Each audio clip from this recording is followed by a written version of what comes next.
It appeared without warning. No warp signature. No jump distortion. No traceable origin. One moment, the sector was empty. Silent. Forgotten. The next. It was there. Drifting. Watching. The patrol fleet of the Valori coalition was the first to detect it. A standard sweep, routine and uneventful, until their sensors froze. "Report," Commander Illyra demanded, her voice sharp but controlled. "Unknown vessel detected," the sensor officer replied. "No transponder. No emissions. No identifiable material composition." "That's not possible," Illyra said. "It's not registering as matter in the conventional sense," the officer added, unease creeping into his tone. "But it's there. We can see it. We can track it." The main viewport adjusted. And there it was. A ship, if it could be called that. Its structure was wrong. Not damaged. Not incomplete.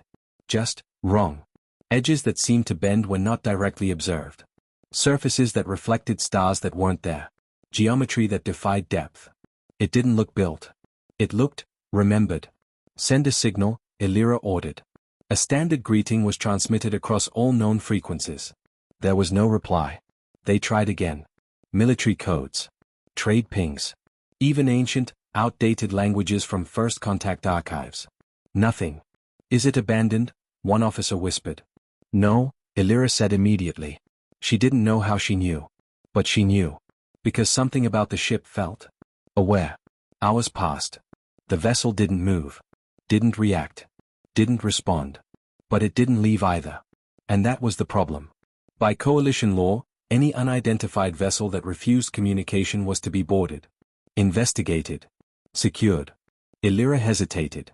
For the first time in her career. "There's something wrong with it," she said quietly. "Respectfully, Commander," her second-in-command replied, "there's something wrong with everything we don't understand." She exhaled slowly. Then gave the order. "Prepare a boarding team." Across the fleet, silence deepened. Not the absence of sound. But the presence of something waiting. Because as the boarding shuttle launched, the ship turned. Just slightly. And for a fraction of a second. Every sensor in the fleet registered a signal. Not outgoing. Not incoming. Listening, the boarding shuttle approached slowly. Too slowly. Every instinct screamed to turn back, but protocol overruled instinct. It always did. "Final approach," the pilot announced. The silent ship loomed ahead, larger than initial scans suggested. Its scale seemed to shift depending on perspective, sometimes dwarfing their shuttle, sometimes appearing barely larger. "That's impossible," someone muttered. "Focus," Illyra's voice came through the comms. The docking point wasn't visible. Because there wasn't one. And yet, as they drew closer, a section of the hull unfolded. Not mechanically. Not with seams or joints.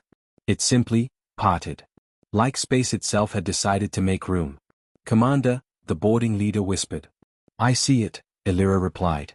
The opening was perfectly aligned with their trajectory. Perfectly sized. Perfectly timed. "Permission to proceed?" the pilot asked. Illyra hesitated again. That feeling returned. Stronger now. Not fear. Not danger. Something deeper. Recognition.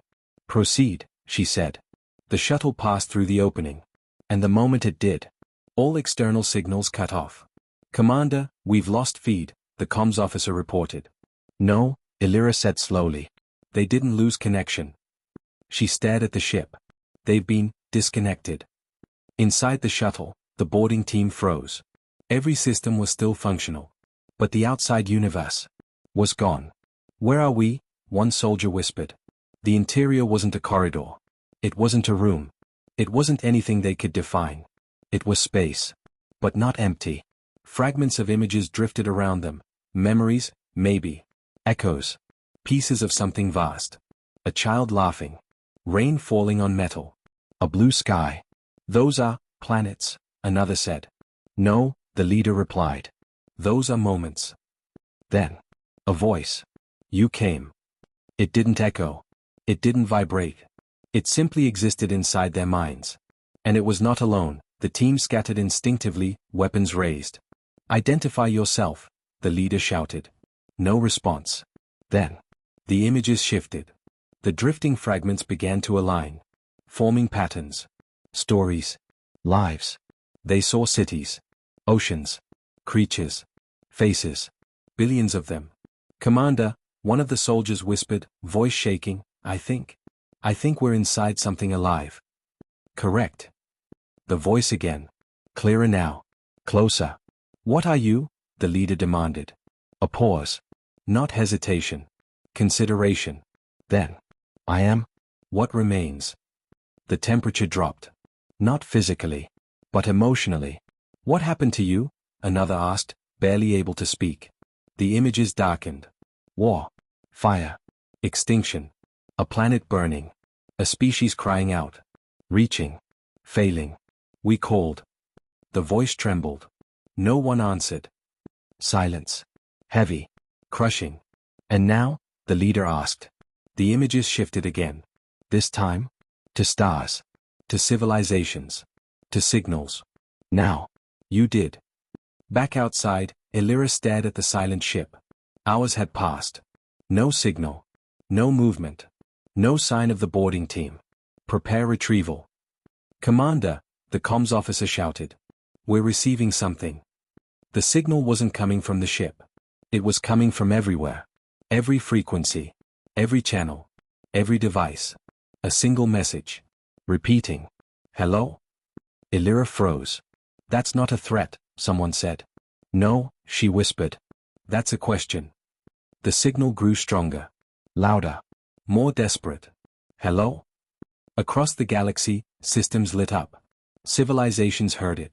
Felt it. And for the first time, they realized something terrifying. This wasn't just a ship. It was a call. For centuries, humanity had been quiet. Watching. Listening. Waiting. They had heard signals before. Ignored most. Studied some. Feared a few.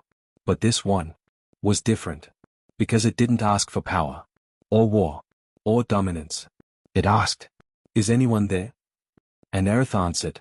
Not with fleets. Not with weapons. But with a voice. A simple transmission. Sent across the void. "You're not alone." Everything stopped. The signal faltered. Then surged. "You heard me?" Earth replied. "Yes." A pause. Long. Heavy. Then. Something impossible happened. The silent ship changed. Not physically. But fundamentally. It wasn't just a remnant. A survivor. A ghost. It was a consciousness. A memory of an entire species.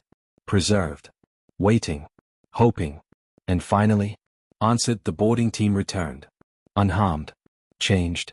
They didn't speak at first. Because they didn't have the words. "How?" Elira asked. The leader looked at her. Then at the ship. "It wasn't trying to attack us," he said. "It was trying to understand if we would answer." "And Earth did," Elira said.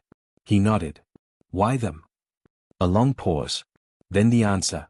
"Because they know what it means to be alone, and still hope someone is listening." The galaxy shifted that day. Not because of power. Not because of conquest. But because of connection. Humanity didn't win a war. Didn't dominate. Didn't conquer. They did something far more dangerous. They responded. And in doing so, they awakened something the universe had forgotten. Hope. Humanity's greatest strength is not its technology or strength. It is the willingness to answer when someone calls into the dark.